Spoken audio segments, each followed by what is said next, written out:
Got Mullin back. Go ahead. We dropped off for a second, Mullin. We got you back there. We'll just talk about Steph and JK. We'll get to Jonathan Kuminga because we keep saying, and you keep saying this, Mullin, that nobody in this league has a JK returning to the roster. But just watching Steph on this road trip, Mullin, the admiration from the opposing fans, all the 30 jerseys. We saw Grandma Kitty last night, the 56 in Orlando. It's just amazing to watch at this age of his career. He's 36 years old and he's playing like he's 26. Yeah, it's the ultimate compliment and respect and admiration, not only for the way Steph performs on the floor, the show he puts on, and the incredible efficiency and all those things he does with his shot making and incredible basketball skill, but the way he does it, the awareness of what's going on around him, what the fans want and need, and his ability really to maintain that passion and love and remaining grateful because he just loves performing. And like you said, Bonte, this 16th year in the league, to be playing at this high level and also to be putting on a show. So that we talked about last night. Obviously you want to get the highest seeds you can, but with this team, playing on the road is not a problem because wherever Steph Curry goes, it's a home game for them. So it's amazing to watch, but it's well deserved. Steph Curry's been the ultimate pro on and off the floor, and that's been recognized globally. And then we're fortunate to watch this guy every night. It's just a pleasure to watch this guy perform. Man, Mullin, you're on fire, and again, your jumper was as pure as they come, right? And the beautiful thing about, watching team sports is you got the top tier guys and then the youngsters. Everybody's in it to win it. But what do you make of QP3's jumper, that form? Because to me, it's pure.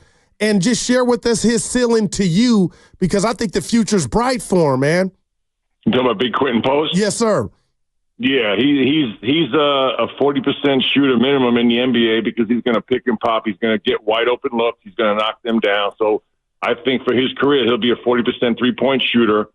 But Guru, he's much more than that. He's a pretty tough kid. He's a 24-year-old rookie. So he spends time in college. I watched him at Boston College. He's a good passer. You see several times he gets that short roll around the dotted lines. He's real comfortable spraying out to open corner threes. Last night he had some finishes in the paint.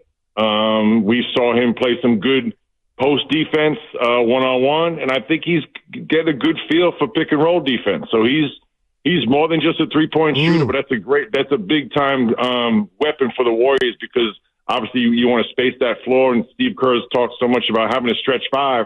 Well, he got him right there in Quinton Post. No doubt about that. Talking to the great Chris Mullin, the Hall of Famer, original member of the Dream Team, and I was just saying, Mullin, was so cool to see you get your flowers over the All-Star break. You, Mitch, Tim, it's always fun when you guys are all together here. But my boy, Evan Giddies has a question for you. Does the Warriors pre- and post-game here on 95.7 Game? Yeah, Mullin, I'm curious to go back to Steph, and B just talked about the kind of talent that you used to play with. It looks like he has a second wind. And as someone that maybe it was when you went from Golden State to Indiana, knowing that you have a chance to play what Steph is calling meaningful basketball, to compete for a championship, is there something real to that second win, that extra energy that we're seeing from a player that at his age is doing things that a lot of people felt like he could not do anymore? What's it like at that stage of your career to kind of find that second win? Well, Steph Curry's at a level of his own. He's up there with the greats of all time. So I can't speak for him, but I can speak watching him. So, Evan, the first thing is Steph Curry's discipline, his work ethic, his commitment to strength and conditioning in the offseason, to come into each and every season to try and be better than the year before. And for a guy like Steph Curry, that's amazingly tough, but he continues to do that. So as this team was struggling and somewhat kind of flatlining, Steph Curry said, just make me relevant. I'll take care of the rest. Now, when they added Jimmy Butler, yes, you get excited, but more importantly, what we're seeing on the court, it's opened things up, not just for Steph, but his teammates. So now they're multi-dimensional, more diverse offensively attacked, with the free throw being added, with Jimmy Butler's inside presence. Now you're seeing Brandon Pajemski, Moses Moody, Quinton Post, Guy Santos getting open looks. So less pressure on Steph to bail him out, pretty much every night with his amazing three-point shooting. Last night, Steph goes to the line. He gets 9 for 9 from the free throw line. Jimmy Butler goes 10 for 10 on a night where the Nets, they made 4 more field goals and 3 more three-point shots. So that's a part of the game. All great scorers in the NBA historically get to the free throw line. Now that translates to great teams. You have to have that as a weapon on the nights where you're not shooting a three, or the other team's playing good defense. And that's the difference with Jimmy Butler. They don't have to rely on a three-point shot. They don't have to be Jimmy Butler's had several games where statistically not great, but he also had impact on winning. So that is a huge factor for me of why this team is so much better and is a huge threat against anybody in the Western Conference in a 7-game series. Mullin, we keep talking about that, and Draymond said last night they haven't hit their stride yet. Steph told us yesterday on the postgame show there's another level they could get to, and all I keep thinking about is Jonathan Kuminga. Is that level they could get to? Is that the difference maker? Because we all agree they're a dangerous team in a 7-game series when you have Steph rolling like this and Jimmy Butler getting to the free throw line. But it does feel like Jonathan Kuminga can help take this team to another level, Mullin. Yeah, we talked about that last night, Bonte. Obviously the Warriors at the trade deadline get Jimmy Butler. The Lakers get Luka. The trade deadline was very active. A lot of teams got better at the trade deadline. But trade deadline's over. Nobody in the league is adding a Jonathan Kuminga to their roster for the latter part of the season and into the playoffs.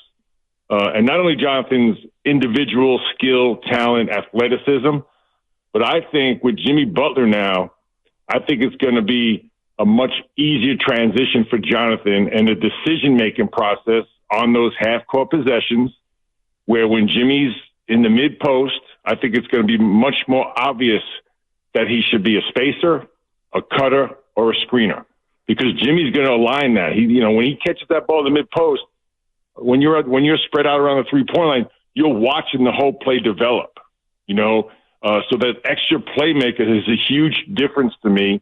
You think about it in the past when it was without Jimmy Butler, most possessions ended up with Draymond at the top of the floor and Steph running off screens. Now that's a good option, no question. But when it's your only option, steady diet, the defense adjusts and can take that away. Now with Jimmy Butler, the defense is in a tremendous bind each and every possession in the half court, and that's freeing guys up. It's at a whole nother dimension to the offensive attack. And in turn, it's also made their defense much better. So you add Jonathan Kuminga to this mix. We all know what he can do individually, but I think he's coming back to a team much better situated for him to succeed. Hey, Mullin, before you hang up, because I want to do a doubleheader, I want 2 questions. I want to know what you think about St. John's, because it's tournament time, and I think they got action. I want to see what you think of them. But this last road trip, 4-1, I told Bonte and Evan, I'm all in. Like, I'm dreaming, right? I'm a fan. I'm dreaming. But this last road trip, they were outscored by 30 in 5 of the first halves on the trip. Do I sound like a hater when I bring that up, or is that just a new team with a new guy working itself out? Yeah, first St. John's is on a roll, Guru. They're going to be dangerous in a tournament. There you go. Rick Pitino's done a phenomenal job. Now, this guy, I've known Rick Pitino since I was 18 years old. This guy is one of the greatest coaches at any level of all time. He's done it at every level. And similar to Steph, he has incredible passion for the game of basketball. He loves teaching. He loves being in the gym. So they're a big-time threat. And this is a very different team for Rick Pitino. When Rick Pitino, early in his career at Providence, he was the first guy to really start shooting a lot of threes. So he's a big proponent of the three-point shot. This team doesn't shoot threes. They play really hard. They're athletic. They press. They play D. But they don't really shoot the ball that well. So, look, every year, why we love March Madness, it's always a crapshoot. Yeah. And now more than ever with the NIL and the transfer portal, even more so. So, once March Madness gets here, it's going to be incredible. But St. John's got a good shot. They've obviously proven themselves. They've, won the Big East Conference outright for the first time in 40 years. Big East tournament will get going next week. But it should be an incredible March Madness tournament. Now, as far as the first halves, Guru, no, that's legit. You never want to dig a hole, especially against a really good team. That can cost you because, a lot of times we always focus on the last 5 minutes of the game, but games could be lost early in the game as well. Yeah. So I think that's something you want to shore up. The other thing we didn't talk about with Jonathan, We talked about Quinton Post providing a pick and pop guy spacing, Jimmy Butler's impact, Steph and Draymond playing great basketball. The one thing, and we've noticed this, and Quinn Grimes goes for 44. Right. Those straight line, quick guards that Wiggins used to guard, that's going to be Jonathan's responsibility. He's more than capable of doing that. So now not only you're adding this guy, athletically, offensively, but a guy who can really guard one-on-one, and I think they're going to really need that in the playoffs. No doubt about that, Mully. Should be a lot of fun. This 7-game homestand is very fun. You got a stretch where they play the Knicks, the Bucks, the Nuggets. The Nuggets and Bucks will be on the back-to-back. Tomorrow, Detroit. They're no joke with Cade Cunningham. So playoffs, the basketball season is starting to heat up. We're in the stretch drive here. We're starting to see some more meaningful basketball, which is what we all love as basketball fans, Mully. So I'll see you on Monday. Got the day off tomorrow. What you going to do with your day off, Mully? Oh, tomorrow, Bonte, I got an appearance tomorrow at Thrive City from 3:30 to 4:30. Pet adoption, baby. Let's go. Oh, let's go. Yeah. Bully loves dogs. Yeah. He loves his pets out there. And I'm guessing you're going to sneak in there to go watch a little Cade Cunningham, right? Absolutely. I love Cade Cunningham. More importantly, we're going to see the Warriors on the first game on their 7-game homestand. Hey, you know what? I don't want to embarrass Bonte and the show, but Stoney and I, before you go, Mully, I was emotional about this. So if we ever break bread in the future, this is going to be the topic of conversation. I think Patrick Ewing, before Georgetown, him coaching, should have had a coaching job in the NBA, Mully. And Stoney and I went 15 rounds, and he wasn't saying he wasn't deserving, but that doesn't sit well with me, and I would love one day to get your thoughts on that, man, because I feel like he paid his dues. No doubt he 100% deserves that, and that may happen. And Guru, if you want, Patrick's going to be in next week with the Knicks. So if you want to, you guys want to come, conversate face to face. Okay, let's do it. He just made his day, Mully. He's smiling ear to ear, Mully. Man, I've been holding on to that. I appreciate that, Mully. Yeah. We'll be down on the floor to get a pregame warm-up. So come on and bring it. There it is. Mully. He's still trying to play hoops, by the way. Hey, the knockout tournament, Mully. He got knocked out first for the second consecutive year, and he's been wearing it. He said Bob Myers hit him up and told him, "Hey, just pick your head up. It's all good." Yeah. Everybody's going to miss a free throw here. Even if Steph Curry doesn't shoot 100%. Yeah. Guru. What's up? It's all about preparation, the proper repetition, and then becomes muscle memory. So you just can't show up once in a while and start thinking you're going to be a shooter. I got you. You got to do it every day, brother. There it is. There it is, Mully. Mully, love you, bro, man. I'll talk to you tomorrow, man. See you guys. All right, Mully. Appreciate it, man. Chris Mullin, the Hall of Famer here on the River Islands Guest Line.